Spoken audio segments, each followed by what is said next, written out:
Delhi NCR की स्थिति वायु प्रदूषण की वजह से गंभीर हो चुकी है।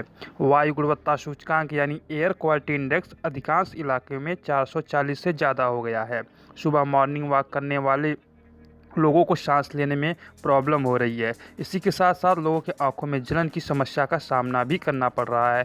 क्यों गैस चैम्बर में तब्दील होती जा रही है दिल्ली में तमाम उपायों के बावजूद दिल्ली की एयर क्वालिटी इंडेक्स में क्यों सुधार नहीं हो पा रहा है। इस समय दिल्ली और एनसीआर में वायु प्रदूषण अपने हाई लेवल पर है।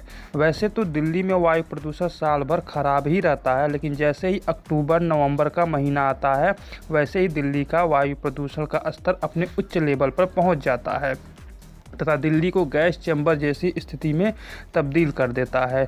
दिल्ली एनसीआर और सिंधु गंगा के मैदान में वायु प्रदूषण काफ़ी जटिल घटनाएं होती हैं और यह कई कारकों के ऊपर निर्भर करती हैं, जैसे उस जगह का मौसम कैसा है, वहाँ के स्थानीय पारिस्थितिकी की क्या स्थिति है।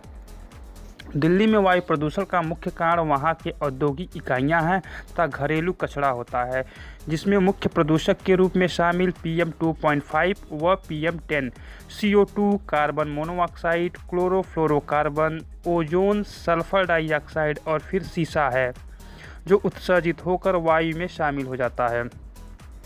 इस रूप में देखा जाए तो दिल्ली में वायु प्रदूषण की निम्न गुणवत्ता के लिए धूल तथा व्हीकल पॉल्यूशन सबसे ज़्यादा जिम्मेदार हैं। इसके अलावा इस समय वर्षा की मात्रा कम हो जाती है, जिससे पूरे क्षेत्र में धूल का कण मौजूद हो जाता है। यह जो धूल है वह PM 10 में 56% तथा PM 2.5 में 38% की बढ़ोतरी करता है, जबकि ये सर्दी के मौसम में PM 2.5 का 20% हिस्सा अकेले वाहनों के धुएँ से उत्सर्जित होता है। जो यह PM 2.5 है वह वायु प्रदूषण का जो स्तर बढ़ रहा है वह भारत में सबसे ज़्यादा परेशानी खड़ा किया है, जो सांसों के द्वारा हमारे शरीर में प्रवेश कर जाते हैं, जिसकी वजह से कई गंभीर बीमारियां पैदा करती हैं। दिल्ली में वायु प्रदूषण का एक बड़ा कारण यह भी बताया जाता है कि अक्टूबर नवंबर में उत्तर पश्चिम भारत में मानसून को लौटने के माह के रूप में जाना जाता है।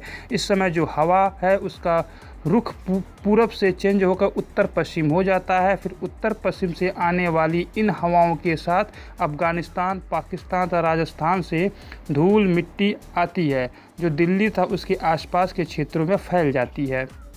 इसके अलावा दिल्ली के आसपास के राज्यों में जैसे पंजाब, हरियाणा, पश्चिमी उत्तर प्रदेश में पराली जलाने से वहाँ का जो पॉल्यूशन होता है वह हवा के माध्यम से दिल्ली में प्रवेश कर जाता है और दिल्ली के प्रदूषण में इजाफा करता है। इसी के साथ साथ शहरों का कूड़ा जलाना, विनिर्माण उद्योग, कारखाने से निकला हुआ धुआं प्रदूषण में मुख्य भूमिका निभाता है।